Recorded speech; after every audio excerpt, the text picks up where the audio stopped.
मेरी बड़ी बहन स्नेहा की शादी हुए 2 साल हो चुके थे। उनके पति मेरे जीजा। हेलो दोस्तों, मेरा नाम काव्या है और आज मैं आपको अपनी जिंदगी का वो हिस्सा बताने जा रही हूँ जिसे हर घर में नज़रअंदाज किया जाता है, लेकिन महसूस हर कोई करता है।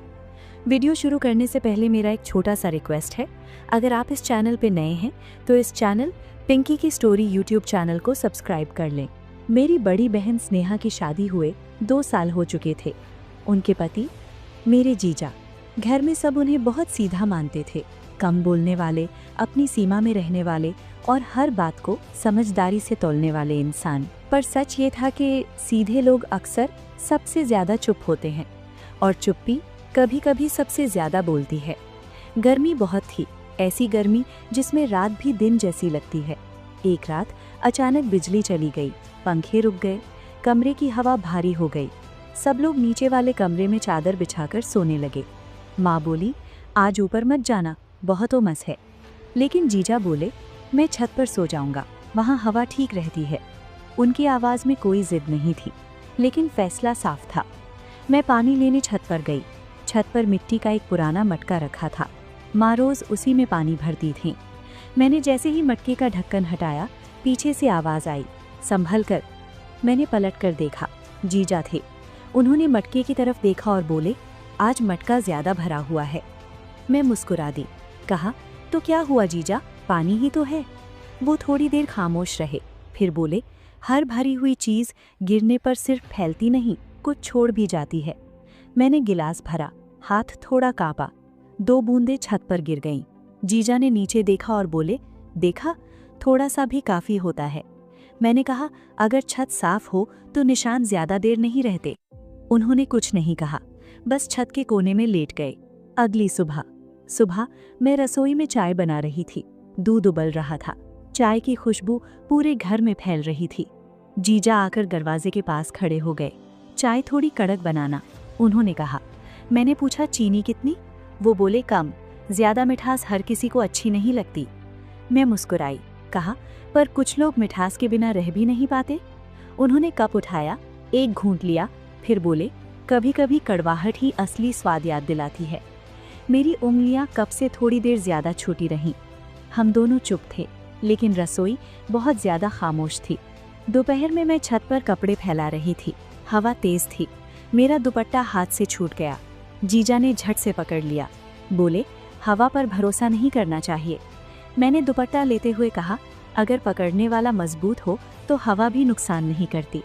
उन्होंने दुपट्टा छोड़ते हुए कहा, कुछ चीज़ें पकड़ में आकर भी छोड़नी पड़ती हैं। मैंने उनकी तरफ देखा, उन्होंने नज़रें हटा लीं। नीचे से बहन की आवाज़ आई, काव्या, कहाँ रह गईं? मैंने छत की तरफ एक बार फिर देखा। मटका अब भी वहीं था, भरा हुआ, शांत। जीजा सीढ़ियाँ उतरते हुए बोले, हर मटका फूटने के लिए नहीं होता। दोस्तों, कुछ रिश्ते सीमा पार नहीं करते, बस सीमा के बहुत पास खड़े रहते हैं। और असली सवाल यही होता है कि वो कितनी देर खुद को संभाल पाते हैं। कुछ कहानियां पहले दिन नहीं बिगड़ती, वो धीरे धीरे अपनी जगह बनाती हैं।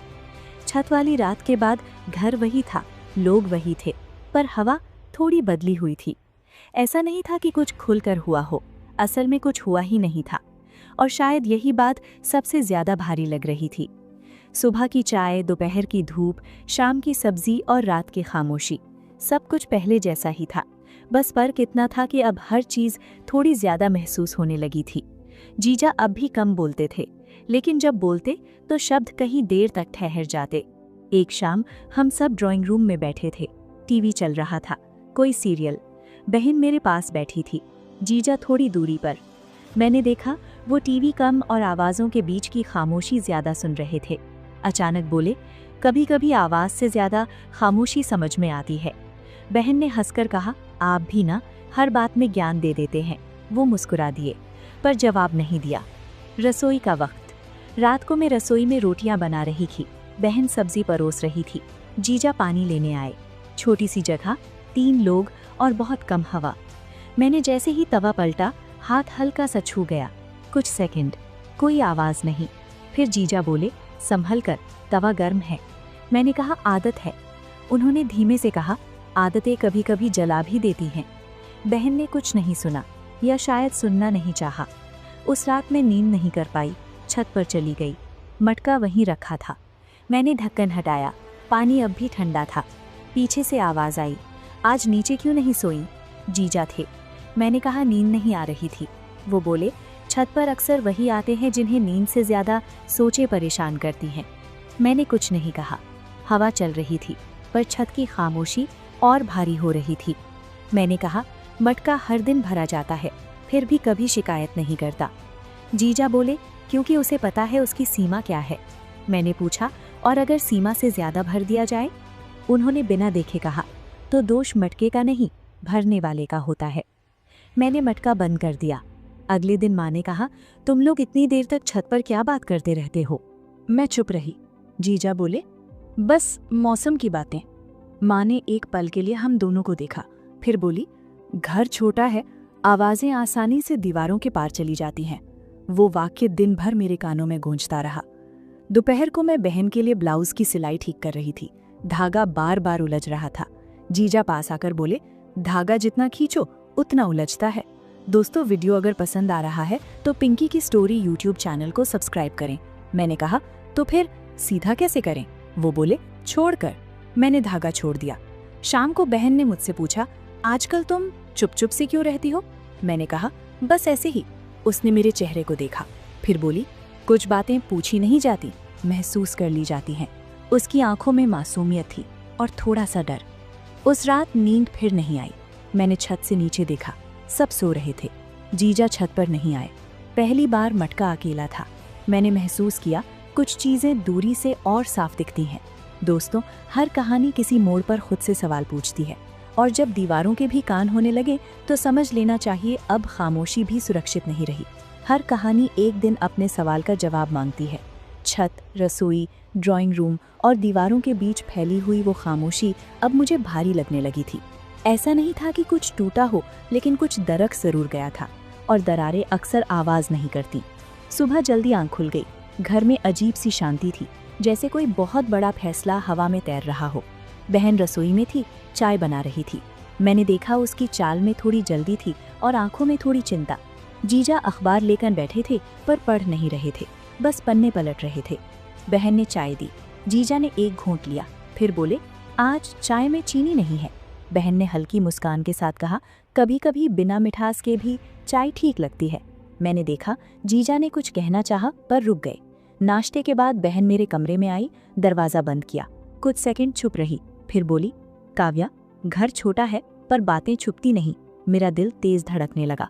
मैंने कहा, दीदी। उसने मेरा हाथ पकड़ा, कसकर नहीं, बस इतना कि मुझे महसूस हो जाए। कुछ सवाल पूछने के लिए नहीं होते, वो बोली, बस समझने के लिए होते हैं। उसकी आंखों में गुस्सा नहीं था, बस डर था।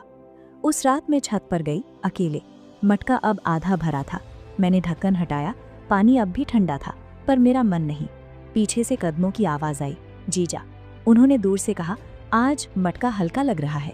मैंने बिना देखे कहा, क्योंकि हर दिन थोड़ा थोड़ा निकाल लिया गया है। वो कुछ देर खामोश रहे, फिर बोले, कभी कभी हल्का होना जरूरी होता है, वरना टूटने का डर बना रहता है। मैंने पहली बार सीधे उनकी तरफ देखा। मैंने कहा, सीमाएं बनाई जाती हैं ताकि घर बचा रहे। उन्होंने सिर झुका लिया। और अगर कोई सीमा अनजाने में छू जाए तो? उन्होंने पूछा।